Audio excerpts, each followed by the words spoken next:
Assalamualaikum warahmatullahi wabarakatuh. Halo teman-teman semuanya, apa kabar hari ini? Semoga kalian tetap sehat selalu dan tidak kurang satu apapun. Kali ini saya akan membahas aplikasi kredit pintar, yaitu berdasarkan orang yang nasabah gagal bayar yang masih ada yang bertanya apakah kredit pintar ini ada DC lapangannya. Terus apakah DC lapangan kredit pintar ini akan datang ke rumah, lalu bagaimana cara mengatasinya. Silakan kalian simak video ini sampai habis agar kalian tidak salah memahami isi dari video ini.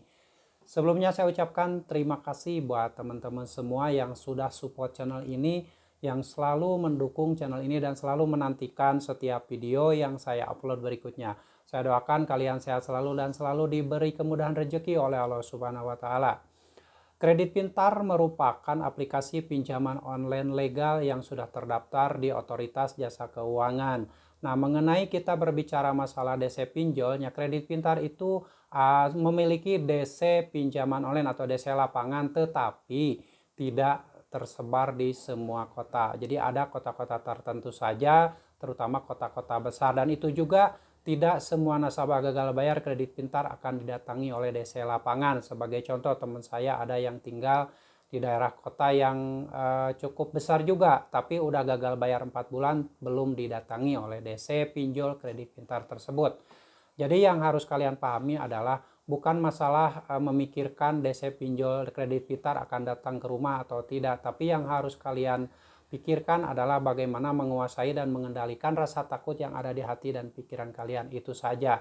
Lalu, apakah DC pinjol kredit pintar ini akan datang ke rumah dan kapan akan datangnya?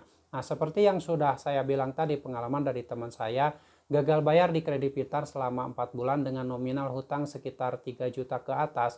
Selama 4 bulan tersebut belum didatangi oleh DC lapangan dari kredit pintar itu. Jadi kalian jangan fokus ke situ, jangan fokus memikirkan DC pinjol kredit pintar. Yang harus kalian lakukan adalah fokus mencari rezeki untuk membangun masa depan kalian. Dan nanti kalau misalkan kalian punya uang lebih dan cukup untuk membayar hutang di kredit pintar, silakan bayarkan kalau uangnya cukup. Kalau misalkan uangnya hanya cukup untuk makan, pakailah makan saja. Jangan mikirin DC pinjol, jangan mikirin DC kredit pintar apakah akan datang ke rumah, kapan akan datangnya, itu hanya akan menghancurkan hidup kalian. Lalu ketiga, kalau terlanjur sudah didatangi oleh DC pinjol kredit pintar, bagaimana cara menghadapinya? Nah, ketika kalian didatangi oleh DC pinjol kredit pintar, yang pertama yang harus kalian lakukan adalah jangan sekali-kali kalian membawa DC pinjol tersebut masuk ke dalam rumah kalian. Kalian coba hadapi di luar saja dulu, di luar atau di halaman rumah kalian. Yang pertama kalian tanyakan dulu mereka itu atau dia DC pinjol ini dari mana, dari aplikasi apa. Kalau mereka sudah menyebutkan, lalu kalian minta kelengkapan data-datanya. Dari mulai ID card-nya, KTP-nya, surat tugas penagihannya, lalu kalau yang paling penting yang harus kalian tanyakan yaitu sertifikasi penagihannya. Karena itu sangat penting, jangan sampai kalian melayani orang yang salah. Itu yang harus kalian lakukan.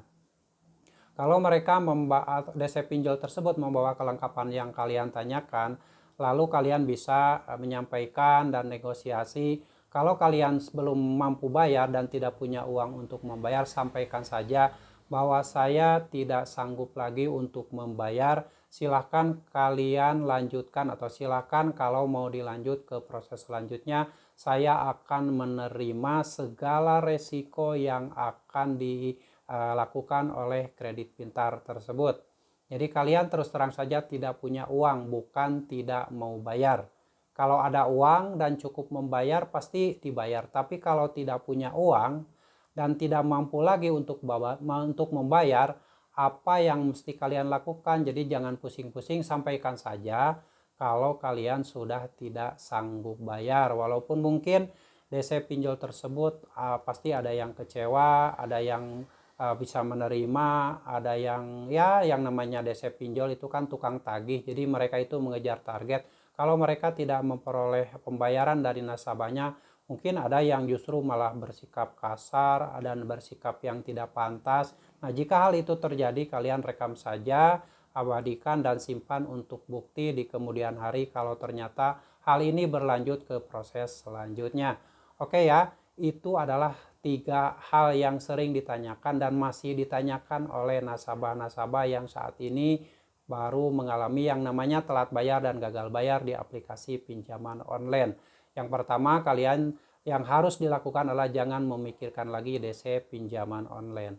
Kalian pikirkan saja bagaimana mencari rejeki, bagaimana mencari peluang-peluang untuk mendapatkan uang agar suatu saat nanti kalian bisa membayar hutang kalian tersebut. Kalau kalian masih mampu bayar, silahkan bayarkan.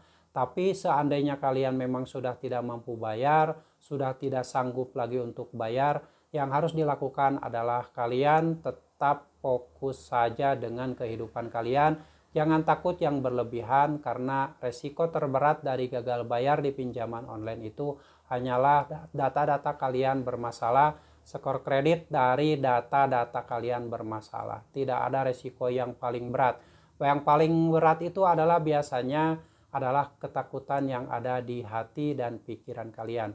Perlu kalian pahami, yang namanya gagal bayar di pinjaman online itu bukan akhir dari segalanya. Masih banyak yang harus kalian pikirkan, yaitu bagaimana kalian membangun masa depan kalian, menghidupi keluarga kalian, mencari nafkah agar kalian bisa hidup, bisa makan sehari-hari untuk diri kalian sendiri dan keluarga kalian. Itu yang harus kalian pikirkan. Jangan lagi memikirkan pinjaman online, jangan lagi memikirkan DC pinjol, jangan lagi memikirkan ketakutan-ketakutan yang justru itu malah menghancurkan hati dan pikiran kalian. Oke ya, tetap semangat dan tetap berusaha mencari rejeki agar kalian bisa memperbaiki kehidupan kalian setelah sebelumnya hancur karena terjerat hutang di aplikasi pinjaman online. Semoga bermanfaat dan sampai jumpa lagi di video saya selanjutnya. Wassalamualaikum warahmatullahi wabarakatuh.